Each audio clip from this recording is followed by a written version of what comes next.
የሐዋርያት ሥራ ምዕራፍ 14 ከቁጥር 1 ጀምሮ እስከ 18 ያለውን ባለፈው ሳምንት አይተናል። ክብር ለእግዚአብሔር ይሁን። ሐዋርያው ጳውሎስና በርናባስ በሊቃኦንያ ከተሞች የነበራቸውን ቆይታ በተለይም የልስጥራን ከተማ አገልግሎታቸውን ነበር ባለፈው ያየነው። ሐዋርያው ጳውሎስ በመጀመሪያው የወንጌል ጉዞ ውስጥ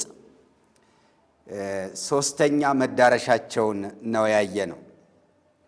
በመጀመሪያ አንጾኪያ፣ ከዚያ ኢቆንዮን፣ ከዚያ በኋላ ደግሞ በልስጥራን የነበረውን አገልግሎት ተመልክተናል።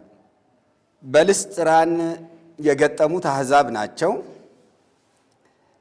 የነበረውም የዲያ ቤተ ጣዖት ነው እና በዚያ እግዚአብሔር በድንቅና በምልክት ራሱን ገለጠ፣ ለቃሉ መሰከረ። ከእናቱ ማኅፀን ጀምሮ ሽባ የነበረ ሰው፣ አንካሳ የነበረ ሰው ተፈወሰ።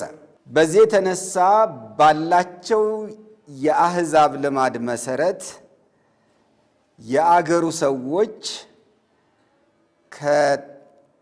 ከጣዖት ካህናቸው ጋር በመሆን አማልክት ከሰማይ ሰው መስለው ወርደዋል በሚል መስዋዕት ሊያቀርቡላቸው እንደወደዱና ያንንም በግድ እንዳስተዋቸው ነበረ በታሪክ ውስጥ የተመለከት ነው። አሁን እንዲህ አይነቶቹ ሰዎች በዛሬው ትምህርት ውስጥ በምን አይነት ገጽታ ነው የምናገኛቸው? አማልክት ሰዎችን መስለው ወርደዋል ብለው ያን ያህል ያልተገባ ቀይ መስመር ያለፈ ክብር የሰጧቸው ሰዎች የጌታ ባሪያዎች ጳውሎስና በርናባስ ይሄንን ባልተቀበሉ ጊዜ የተዉትም በጭንቅ ስለነበረ ምን አደረጓቸው? ዛሬ በምናነበው ንባብ ውስጥ ያችሁት ያንም ያህል ማስፈልግ ክብርና አምልኮ ሊሰጡ የነበሩ ሰዎች ምን እንደሚያደርጉ ታውቃላችሁ? በዛው መስዋዕት ይዞ በመጣበት እጁ ድንጋይ ነው ያነሳባቸው። ሊወግሯቸው ድንጋይ ሲያነሱ እናያለን። በብዙ መከራ በልስጥራን ከተማ ውስጥ ሲያገለግሉ ብዙ መከራ ሲቀበሉ እናያቸዋለን። ጳውሎስና በርናባስን ከቁጥር 19 ጀምሮ አይሁድ ግን ከአንጾኪያና ከኢቆንዮን መጡ፣ ሕዝቡንም አባብለው ጳውሎስን ወገሩ። የሞተም መስሏቸው ከከተማ ወደ ውጭ ጎተቱት። ደቀ መዛሙርቱ ግን ከበውት ሳሉ ተነስቶ ወደ ከተማ ገባ። በነገውም ከበርናባስ ጋር ወደ ደርቤን ወጣ። በዚያችም ከተማ ወንጌልን ሰብከው እጅግ ደቀ መዛሙርትን ካደረጉ በኋላ የደቀ መዛሙርቱን ልብ እያጸኑ በሃይማኖትም ጸንተው እንዲኖሩ እየመከሩና ወደ እግዚአብሔር መንግሥት በብዙ መከራ እንገባ ዘንድ ያስፈልገናል እያሉ ወደ ልስጥራን ወደ ኢቆንዮንም ወደ አንጾኪያም ተመለሱ። በየቤተ ክርስቲያኑም ሽማግሌዎችን ከሾሙላቸው በኋላ ጦመውን ከጸለዩ በኋላ ላመኑበት ለጌታ አደራ ሰጧቸው። በጲስድያም አልፈው ወደ ጵንፍልያ መጡ። በጴርጌንም ቃሉን ከተናገሩ በኋላ ወደ አጣልያ ወረዱ። ከዚያም ስለፈጸሙት ሥራ ለእግዚአብሔር ጸጋ አደራ ወደ ተሰጡበት ወደ አንጾኪያ በመርከብ ሄዱ። በደረሱም ጊዜ ቤተ ክርስቲያኑን ሰብስበው እግዚአብሔር ከእነርሱ ጋር ያደረገውን ሁሉ ለአሕዛብም የሃይማኖትን ደጅ እንደከፈተላቸው ተናገሩ። ከደቀ መዛሙርቱም ጋር አያሌ ቀን ተቀመጡ ይላል። ክብር ለእግዚአብሔር ይሁን። እንደዚህ ነው የወንጌልን ሥራ ፍሬያማ ውጤቶች የምናይበት የእግዚአብሔር ቃል ክፍል ነው። የአጥቢያ ቤተ ክርስቲያንን የመጀመሪያ ወቅቶች በቀደመ ፍቅር የምትለኮስበት ወይም የተለኮሰችበትን ከጌታ ጋር ያላትን ግንኙነት አንድ አጥቢያ ጉባኤ ስትጀምር የነበራትን የሚኖራትን ትኩስ የፍቅር ጊዜ በፊታችን የሚያቀርብልን የእግዚአብሔር ቃል ክፍል ነው እና ልስጥራን ላይ የነበረው የጳውሎስና የበርናባስ አገልግሎት የተጠናቀቀው በመከራ ነበር። መከራው የተገለጸው እዚህ ላይ እንዳነበብነው በድንጋይ ጳውሎስን በድንጋይ በመውገር ነው። የተለያዩ አይነት የመከራ አይነቶች ሊኖሩ ይችላሉ። አንዳንዴ ይደበደባሉ፣ ሌላ ጊዜ ይገረፋሉ። እዚህ ጋር ደግሞ የድንጋይ ውግረት እናገኛለን። በዛ ደረጃ ነው መከራውን የምናየው። ይሄን መከራ ያነሳሱት ሰዎች እነማን ናቸው ብለን ስንመለከት ከአንጾኪያና ከኢቆንዮን የመጡ አይሁድ ናቸው። ሩቅ እኮ ነው። ጳውሎስና ሲላስ ወደ ደቡባዊው የታናሽ እስያ ክፍል በወቅቱ የገላትያ ደቡባዊ አውራጃዎች ወደ ነበሩት ወደ እነዚህ ከተሞች ገብተው በዋናነት ሰፋ ያለ አገልግሎት የሰጡት በእነዚህ ሶስት ከተሞች ነው። በአንጾኪያ፣ በኢቆንዮንና በልስጥራ።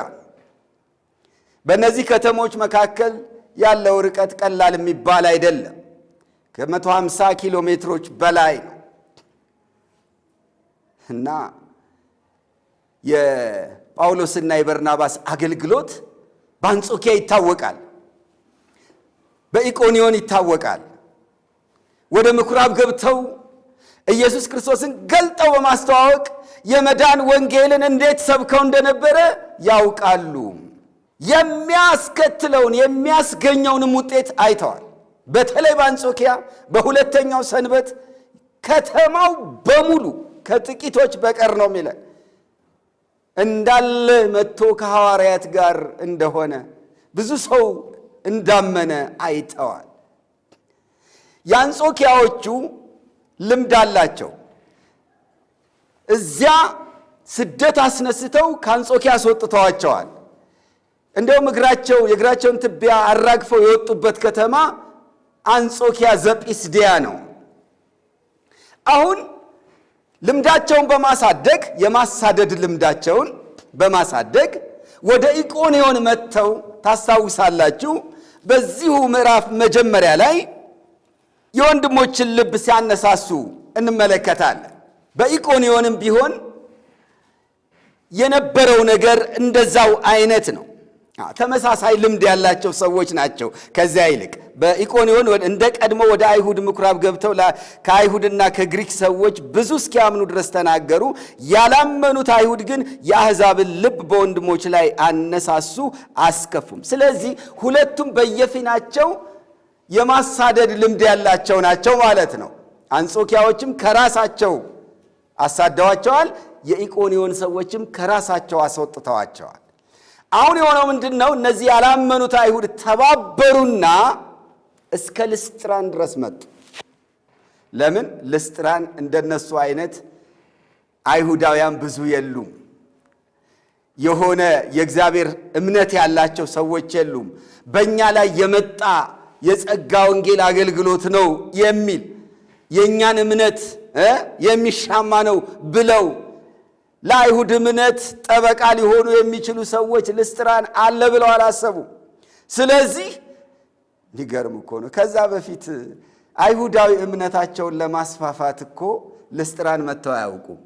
የልስጥራን ሰዎች ከጣዖት አምልኮ ወደ አይሁድ ሃይማኖት እንኳን እንዲገቡ ምን ሥራ ሰርተዋል? የልስጥራን ሰዎች የሙሴን ሕግ እንዲያውቁ፣ የሙሴን ሥርዓት እንዲያውቁ፣ ለእግዚአብሔር እንዲሰዉ፣ ወደ ይሁዲነት እንዲገቡ፣ እንዲገረዙ ምንም እኮ ሥራ ሰርተው አያውቁም። አሁን ሕያውና እውነተኛ የሆነውን አምላክ ጳውሎስና በርናባስ ሲያስተዋውቋቸው ግን ቅናት ሞላባቸው። ተባብረው መጡባቸው። ልክ የዚህን አይነት ተመሳሳይ ታሪክ የምናገኘው ምዕራፍ 17 ላይ ነው። ጳውሎስና ሲላስ ወደ ቤሪያ ሄደው በቤሪያ ላሉት አይሁዳውያን የእግዚአብሔርን ቃል ሲናገሩ ከተሰሎንቄ መጥተው ሲያሳድዷቸው እናያለን። ከሌላ ቦታ እየሄዱ እየተደራጁ ወንጌልን የማሳደድ ሥራ። እሺ እነሱስ መጥተው ያሳዱ፣ ግን እነዛ ሊሰውላቸው የነበሩት የልስጥራን አሕዛብስ ምን አይነት ሪያክሽን አሳዩ? ምን አይነት ምላሽ ሰጡ? ለዚህ ሲባል ሕዝቡን አባብለው ጳውሎስን ወገሩ ይላል። በቀላሉ ሊታለሉ ቻሉ ማለት ነው። ሊያምኗቸው ቻሉ ማለት ነው። እንዲው በመደበኛ አስተሳሰብ ብናየው ከጳውሎስና ከበርናባስ እና ከነዚህ አሁን እንዲያሳድዷቸው ከመከሯቸው አይሁድ የቱን ነው መስማት ያለባቸው? እነዛ እኮ አሁን ነው የመጡት፣ ለዛውም እንዳትቀበሉ አሳዷቸው፣ ውገሯቸው ለማለት ነው። በዓይናቸው ያዩት ግን ከእናቱ ማፀን ሽባ የነበረ ሰው፣ አንካሳ የነበረ ሰው ዘሎ ሲቆም ሲመላለስ ነው ያዩት። እና ከማን ወገን ነው መሆን የነበረባቸው እነዚህ አሕዛብ? ከነ ጳውሎስ ወገን ሊሆኑ የሚችሉት መስዋዕታቸውን ከተቀበሉ ብቻ ነው ማለት ነው። አምልኮውን ከተቀበሉ ብቻ ነው ማለት ነው። ግን ያን ያህልና ክብራችሁ ያሏቸው ሰዎች በቀላሉ በእነዚህ ባላመኑ አይሁዳውያን ተታለው አምነው በጳውሎስ ላይ በተለይ ተነሱ። ለምን? ሲናገር የሚታየው እሱ ነው። ፊት ለፊት የነበረው እሱ ነው። እሱን ወገሩት ይላል። ይኸው ወገሩት የሚለው ለአይሁድ ነው የተሰጠው። ሕዝቡን አባብለው ጳውሎስን ወገሩ ነው የሚለው። በእርግጠኝነት ያስፈጸሙት በዛው በልስጥራን ሰዎች ሕዝብ ነው። ግን ያደራጁት ያስተባበሩት ከዛ የመጡ እነዚህ አይሁዳውያን በመሆናቸው ድርጊቱ የተሰጠው ለነሱ ነው።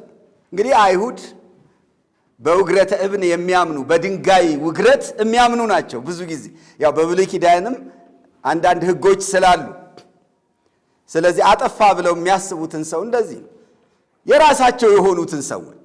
ለምሳሌ ሙሴ ዘጸአት 17 ላይ ስታዩ በራፊድም ውሃ ሲጠሙ እንዴት በጥማት በረሃብ ልትገድሉን ታወጡናላችሁ ብለው ጮሁበት። ስለዚህ ወደ እግዚአብሔር ምን አለ? ሕዝቡ ሊወግሩኝ ቀርበዋልና ምን ላድርግ ነው ያለው።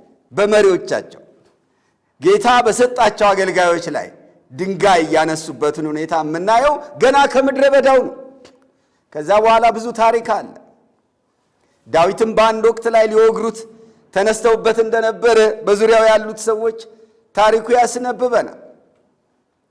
አልፈን ስንሄድ ግን በተለይ በንጉሡ በኢዮአስ ዘመን በካህኑ በዮዳሄ ዘመን ታስታውሳላችሁ።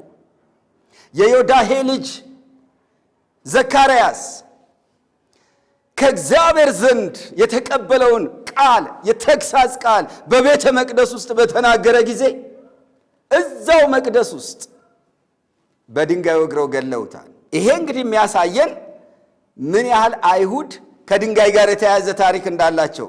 ወደ ኋላም መለስ ብንል በአክዓብ ዘመን ናቡቴን እናስታውሳለን። መጨረሻ ላይ ርስቱን ለመቀማት የተጠቀሙት ይሄንኑ መንገድ ነው።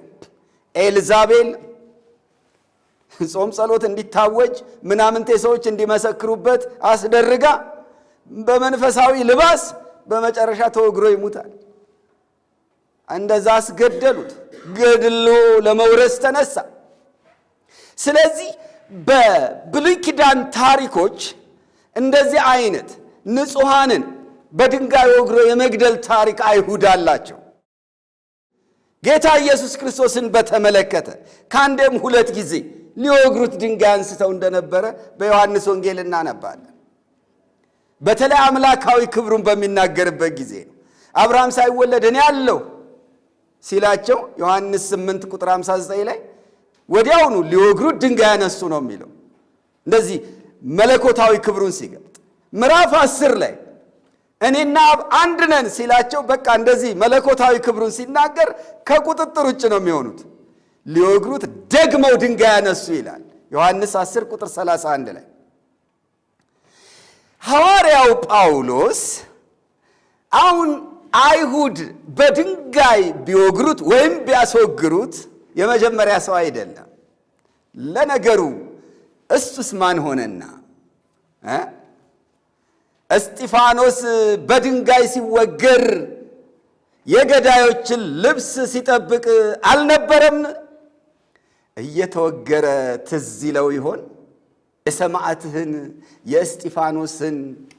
እስጢፋኖስን በሚወግሩት ጊዜ እኔ እጠብቅ ነበር አለው። ለራሱ ለጌታ ተናዟል።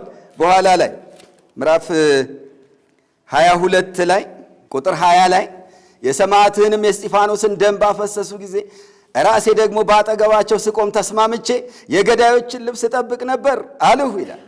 ከዛ በኋላ ወደ አሕዛብ ልካለሁ ሲባል እንሰማዋል። እንደው ተናዞታል እንጂ ምሕረትን አገኘ እንጂ እሱም እኮ ያለፈበት ታሪክ ነው። ስለዚህ ዛሬ ያ እሱ በሚያሳድድበት ሰዓት አድርጎት የነበረው በእርሱ ላይ የደረሰ ነው። እናም በጸጋ እየተቀበለው ነው። ይሄ ብቻ አይደለም። ከወገሩት በኋላ ምን አደረጉት ነው የሚለው? የሞተ መስሏቸው ከከተማ ወደ ውጭ ጎተቱት ይላል። መጎተታል። ይህንንም አድርጎታል ጳውሎስ። እዚሁ ሐዋርያት ሥራ ምዕራፍ 8 ላይ ስንመለከት ቁጥር 3 ላይ ሳውል ግን ቤተ ክርስቲያንን ያፈርስ ነበር፣ ወደ ሁሉም ቤት እየገባ ወንዶችንም ሴቶችንም እየጎተተ ወደ ወህኒ አሳልፎ ይሰጥ ነበር ይላል። በየቤታቸው እየሄደ እየጎተተ አሳልፎ ይሰጥ የነበረ ሰው ነው እና መወገርም መጎተትም አድርጎት ነበር። እሱ ራሱ በሌሎች አማኞች ከሱ በፊት በቀደሙ አማኞች ላይ አድርጎት ነበር። አሁን በራሱ ላይ ቢደርስ ምንም ድንቅ ነገር አይደለም እና ያን ያህል የሚሳቀቅ ሰው ሊሆን አይችልም ማለት ነው። ጳውሎስ ማለት የሆነ ለምን ደረሰብኝ ይህን ወንጌል በመሸከም የዚህ መከራ ውስጥ ጣጣ ውስጥ ገባው ሊል አይችልም። ከሱ በፊት እሱ ራሱ በሚያስወግርበት እሱ ራሱ በሚጎትትበት ዘመን የቀደሙ አማኞችን ጽናት አይቷል። ያን ካየ በኋላ ነው ይህን ያህል መከራ የሚቀበሉለትን ኢየሱስን የተቀበለው። አውቆት ነው የገባው። የሚያስከፍለውን ዋጋ በወሬ ሰምቶ አይደለም የገባው ወደ ጌታ አገልግሎት፣ ወይም ደግሞ ከርቀት አይቶ አይደለም የገባው። ሌሎች ሰዎች ሲፈጽሙት ሲያሳድዱ አይቶ አይደለም። ራሱ አድርጎት የሚያውቀው ነገር ውስጥ ነው የገባው። የአይሁድ አሳዳጅነት እስከምን ድረስ እንደሆነ እያወቀ ነው የገባው። ስለዚህ ሲደርስበት ለእርሱ ምንም አይደለም፣ ምንም እንዳልሆነ እዚሁ ላይ እናውቃለን እኮ። የሚገርማችሁ እነሱ የሞተ መስሏቸው ነው ጎትተውት ከከተማ ያወጡት፣ ግን ነፍሱ አለችበት። በኋላ ላይ ለአውጤኪስ እንደተናገረው ነፍሱ አለችበትና አትንጫጩ ብሏል። ከደርብ ላይ በወደቀ ጊዜ ማለት እንደዛ አይነት ነው። ግን ኔክስት ቱ ዴዝ ነው። ምን ማለት ነው? መሞት ትንሽ የቀረው እስከዛ ድረስ ግን ነፍስ ያለችበት ሰው በዚህ ደረጃ ነው። እነሱ እንደውም ሞተ ብለዋል። እግዚአብሔር ብቻ ነው አለመሞቱን የሚያውቀው እንጂ ደቀ መዛሙርቱም ቢሆኑ የሞተ ነው የሚመስላቸው። ስለዚህ ሲጎትቱ ታስቡት እንግዲህ ተወግሯል፣ ለሞት የሚቀርብ ደረጃ ላይ ደርሷል። በዚህ ደረጃ እንደገና ተጎተተ። ምን ሰውነቱ ምን እንደሚሆን ማሰብ እንችላለን። ይሄንን አድርገው ከከተማ ውጪ በቃ አያስፈልግም ተብሎ ማለት ነው። ከተማችንን ሊረግጥ አይገባም። ሁሌም አይሁድ እንዲህ ነው የሚያደርጉት የሚያስደርጉትም። የማይፈለግ ሰው ከከተማ ውጭ ወደ ውጭ ነው። በቃ ኢየሱስ ከኢየሩሳሌም በር ውጭ ተሰቀለ። እስጢፋኖስን በቃ ወግረው ወደ ውጭ ነው፣ ከከተማ ውጭ ወገሩት ነው የሚለው። ሁሉ ነገር ወደ ውጭ ነው። ስለዚህ ጳውሎስም ወደ ውጭ ተጣለ። እኛም ዛሬ ወደ ውጭ ተጥለናል። ከሃይማኖት ክልል ውጭ፣ ከዓለማዊ ስፍራዎች ውጭ፣ ከክርስቶስ ጋር ነቀፋውን የተሸከመ ሁሉ ስፍራው ከሰፈሩ ውጭ ነው እና ጳውሎስ ውጭ ተጥሎ ምንድነው የሆነው? በጣም በዛ ሁኔታ ያለ ደቀ መዛሙርቱ ከበቡት ይላል። በጣም ደስ የሚል ደቀ መዛሙርት ግን ከበውት ሳሉ ይላል። ደቀ መዛሙርቱ ሳይሆን ደቀ መዛሙርት የጌታ ናቸው፣ ደቀ መዝሙርነታቸውና እነሱ ከበውታል። ደስ የሚል ነው። ሌሎቹ ጥለውታል፣ ሌሎቹ ገፍተውታል። ግን ለካ እዛች ከተማ እግዚአብሔር ለስሙ የሚሆኑ ቅሬታዎችን አግኝቷል። ሁሉም ሰዎች ተባብረው አይሁድ የነገሯቸውን ሰምተው አይሁድ አባብለዋቸው ወግረውታል። ልክ በጌታ በኢየሱስ ክርስቶስ ላይ አይሁድ አባብለው በበርባን ፈንታ ኢየሱስ እንዲሰቀል ያስወሰኑት እኮ ህዝቡን አባብለው ነው። ማባበል ማለት ምንድን ነው? በቃ እንዲህ ቢሆን እንዲህ ይሆናል፣ እንዲህ ቢሆን እንዲህ ይሆናል እያሉ ምክንያት እየሰጡ ኮዝ ኤንድ ኢፌክት ማለት ነው፣ እያሳዩ ማሳመን ማለት ነው። ለምሳሌ ቀያፋ ምንድነው ኢየሱስን በተመለከተ እየተናገረው? እንዴ የሮሜ ሰዎች እኮ መተው አገራችንን ይወሩብናል፣ ይወስዱብናል። ይሄ ሰው በዚህ ከቀጠለ ሁሉ በሱ ያምናሉ፣ ድንቅና ምልክት ያደርጋል። ስለዚህ የሮሜ ሰዎች መተው አገራችንን ይወራሉ፣ ያፈልሱናል፣ ብዙ ችግር ይፈጠራል። በቃ ቴረር በቴረር ትልቅ ችግር እንዳለው አድርጎ ማሳየት፣ ከዛ የሰውን ቀልብ መሳብ እንደዚህ ነው። እና መተው ምን እንዳሏቸው አልተመዘገበም፣ ግን ለማባበል ብዙ ስብከት እንዳደረጉ ብዙ አይነት ስራ እንደሰሩ ነው የሚያሳየው። በዛ ደረጃ አስወገሩት፣ የሞተ መስሏቸው ጥለው ሄዱ። ግን ደቀ መዛሙርቱ ከበቡት ይላል። ክብር ለጌታ ይሁን። ሁልጊዜ ኔጌቲቭን ወይም አሉታዊውን ሳይድ ብቻ ማሰብ የለብንም። ሐዋርያው መወገሩ የሚያውቀው ነገር ነው፣ በጸጋና በደስታ ነው። ያኔ እነ እስጢፋኖስ ሲወገሩ የነበረውን ነገር እያሰበ፣ ያኔ ደቀ መዛሙርቱ እንደዛ እየጎተተ የሰራውን ስራ እያሰበ እኔም በረከታቸው ደረሰኝ ሳይል ይቀራል። እንደዛ ነው የሚያስበው እያስባል ደስ እያለው መከራውን በመካፈሉ እኔም አሳዳጁ እድል አግኝቼ ስለዚህ ጌታ እንደዚህ ጎተት ጀመር። አይ አንተ ፍቅርህ እንዴት ብርቱ ነው እያለ የሚጸልይ የሚያመልክ ይመስለኝ። እኔን የምጎትተውን ተጎተትኩ፣ እኔም ማስደበድበው ተደበደብኩ፣ ተወገርኩ። አይ አንተ ፍቅርህ እንዲህ ያረጋል፣ እንዲህ ይለውጣል እያለ ነው ያለው እሱ። ከዛ እግዚአብሔር ደግሞ ከሰውም በኩል መጽናናት ሰጠው። ትንሽ አይኑን ገለጥ ሲያደርግ ተከቧል። ግን አሁን የከበቡት የሚወግሩት አይደሉም፣ የጌታ ደቀ መዛሙርት ናቸው። ክብር ለጌታ ይሁን። እንደዚህ ነው በቅዱሳን እንከበባለን። በሚዘምሩ በሚያመልኩ፣ ስለኛ በሚጸልዩ ብዙ ወንድሞችና እህቶችን እጥፍ አድርጎ ይሰጠናል። ስለኔ አባቱን እናቱን ወንድሙን እህቱን የተው አይደል 100 እጥፍ ይቀበላል እኮ ማለት ሌላ ወንድም ያገኛል፣ ሌላ እህት ያገኛል፣ ሌላ እናት ያገኛል። በቃ ያጣውን ያገኛል። የት? እዚሁ ምድር ላይ። የት? በቤተ ክርስቲያን የሚከቡት፣ የሚያጽናኑት፣ የሚጸልዩለት፣ የሚያበረታቱት እዛ ቆሙ። እግዚአብሔር ይመስገን። ስለዚህ ከጌታ ጋር ያለንን ኮኔክሽን አጥብቀን ከያዘን በመከራ ውስጥ ወደ ላይም ወደ ጎንም ሰላም ነው። እግዚአብሔር ይመስገን።